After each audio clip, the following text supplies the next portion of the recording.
Aparat gabungan dari Polres dan Dinas Perhubungan Kota Pagar Alam menggelar razia di beberapa titik, khususnya di pintu masuk dan pintu keluar Kota Pagar Alam.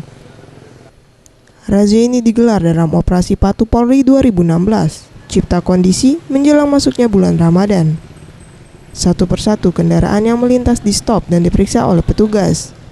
Polisi memeriksa bagasi untuk mengantisipasi adanya warga dan pengguna jalan yang membawa barang terlarang seperti senjata tajam dan narkoba.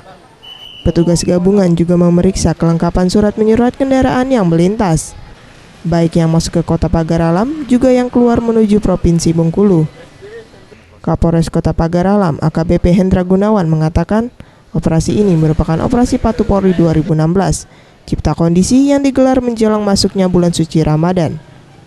Adapun operasi Patuh ini merupakan operasi cipta kondisi menjelang bulan Ramadan, agar nanti para pengguna jalan atau yang berlalu lintas jalan raya dapat memasuki bulan Ramadan ini dengan berlalu lintas yang baik. Karena nanti di bulan Ramadan aktivitas masyarakat atau pengguna jalan atau berlalu lintas di jalan raya akan mengalami kepadatan dan seringkali terjadi permasalahan lalu lintas seperti kemacetan, pelanggaran lalu lintas, kecelakaan dan lain sebagainya.